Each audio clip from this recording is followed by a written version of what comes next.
You've planned the perfect trip. Tickets are booked, hotels are confirmed, and you're already dreaming of that first day of vacation. But there's a gauntlet you have to run first. The airport security checkpoint.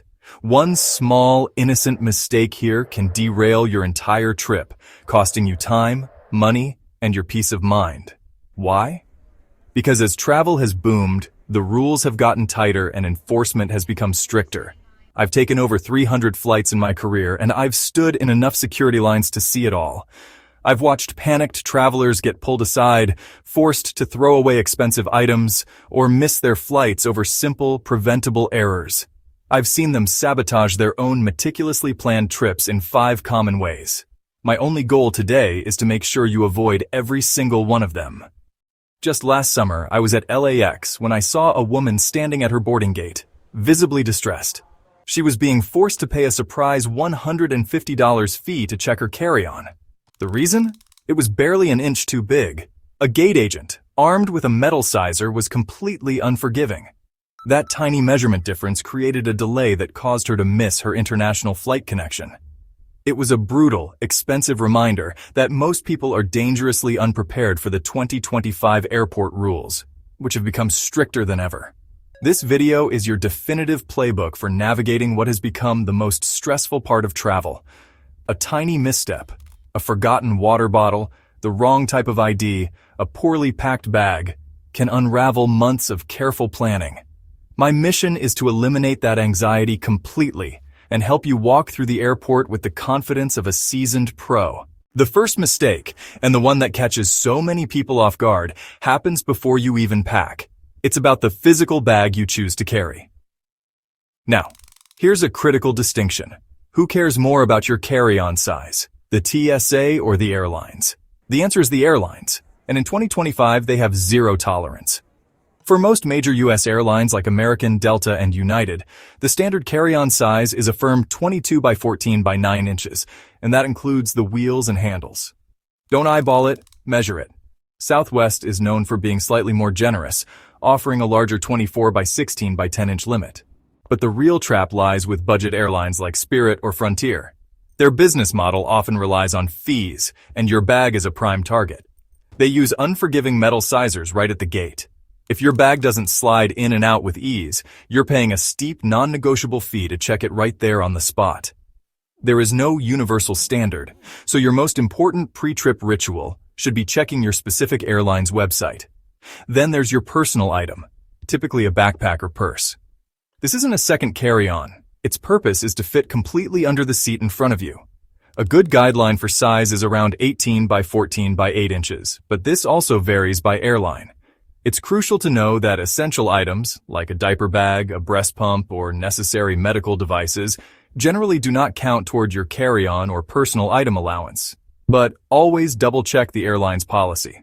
Finally, avoid the temptation of the overstuffed bag. When you cram a bag to its absolute limits, it appears on the X-ray screen as a dense, unreadable mass.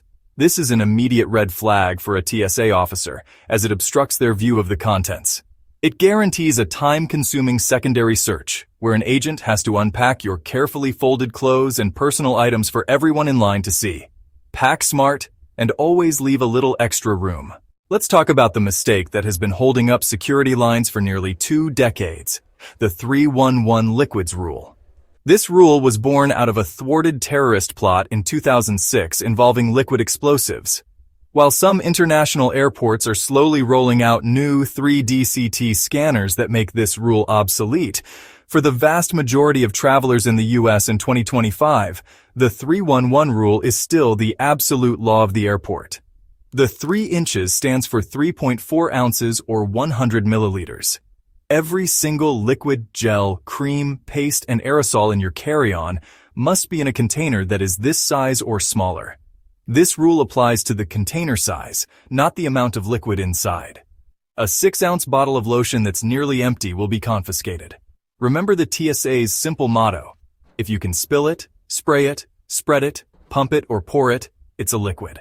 This includes commonly forgotten items like peanut butter, hummus, creamy cheeses, and even canned goods with liquid. The first 1 inch stands for 1 quart-sized clear zip-top bag. All of your small containers must fit comfortably inside this single bag. Don't try to stuff it to the point of bursting, it needs to seal easily. The final 1 inch means one of these bags per person. Two common hang-ups in this category are forgetting to empty water bottles and bringing wrapped gifts. Security lines grind to a halt when people have to chug or dump a full bottle of water. Do it before you even get in line. If you're bringing a gift, use a gift bag instead of wrapping paper. Otherwise, a TSA agent will have to tear it open to inspect it, ruining the presentation. The critical exceptions are medically necessary liquids and items for infants. Things like insulin, prescription syrups, formula, and breast milk are allowed in larger quantities. However, you must declare them to a TSA officer at the beginning of the screening process for separate inspection. This means removing them from your bag and placing them in a separate bin. Keep them accessible at the top of your bag, not buried at the bottom. This next mistake isn't just an inconvenience. It's a trip-ending disaster. Starting May 7, 2025, your standard-issue driver's license might be completely useless for air travel. On this date, the Real ID Act goes into full effect across the United States. Every traveler 18 years of age and older will need a Real ID compliant license or another approved form of identification to pass through a TSA security checkpoint for domestic flights. This law was passed by Congress way back in 2005 based on recommendations from the 9/11 Commission to establish higher security standards for identification. After multiple extensions, the final deadline is here. To check if your license is compliant, look for a star, usually in the top right-hand corner. If there's no star, or it says not for federal identification, or federal limits apply, it will not be accepted for air travel starting May 7th.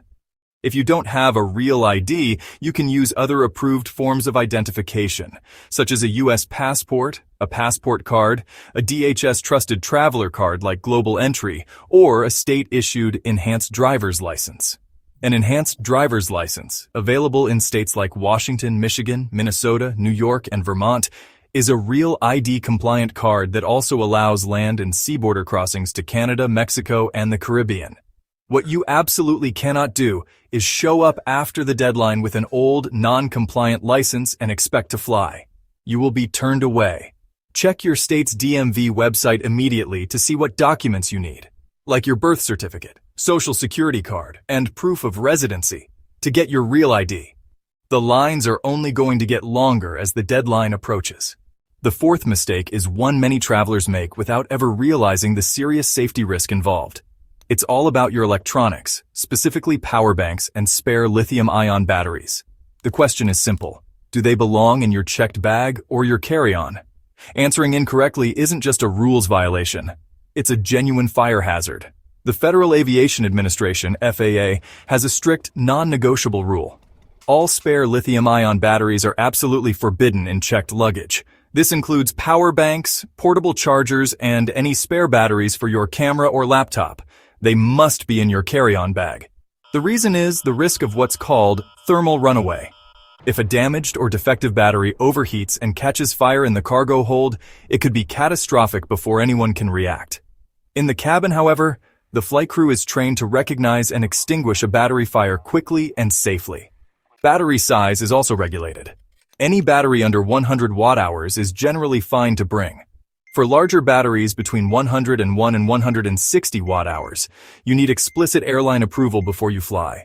Anything over 160 watt-hours is banned from passenger aircraft entirely. Here's a pro tip. Make sure the watt-hour WH capacity is clearly printed on your power bank. I have seen agents confiscate them simply because they couldn't verify the size. When you get to the security screening, be prepared. Unless you have TSA pre-check, you must take all electronics larger than a cell phone, that means laptops, tablets, e-readers, and large cameras, out of your bag and place them in a separate bin for screening. Let's cover the final and perhaps most confusing way that travelers get tripped up, the obscure rules you'd never think of until it's too late. Think you've mastered packing? What about that container of protein powder or a souvenir snow globe? First, powders. If you're carrying a powder-like substance in a container larger than a 12-ounce soda can, which is about 350 milliliters, it may require separate secondary screening. This can include protein powder, ground coffee, spices, and some cosmetics. To avoid any potential hassle, the TSA encourages you to pack larger quantities of powders in your checked bag. Now for the weird items that can get you stopped. A magic 8-ball is banned from carry-ons because of the large, unidentified liquid inside. Gel candles and some gel-type shoe inserts are also prohibited for the same reason.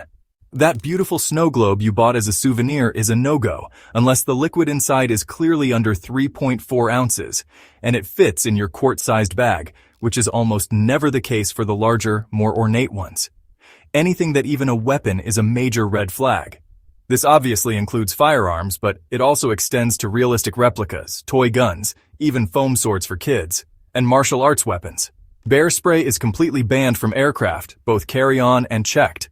And high-proof alcohol, anything over 140 proof, is considered a flammable material and is not allowed on the plane at all. When in doubt, never guess. The single best resource is the TSA's What Can I Bring tool on their website. You can type in any item and get official guidance. You can even send a picture of an item to the Ask TSA team on social media for a direct answer. Using this tool for a minute at home can save you 30 minutes of headaches at the airport. Being prepared is the ultimate travel hack. It's the one thing that can single-handedly transform the stress of the airport into pure confidence.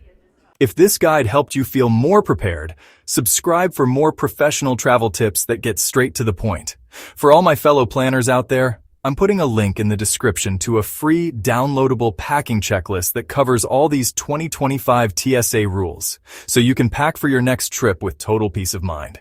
So there you have it, your complete TSA playbook for 2025. It all comes down to mastering 5 key areas before you ever leave for the airport.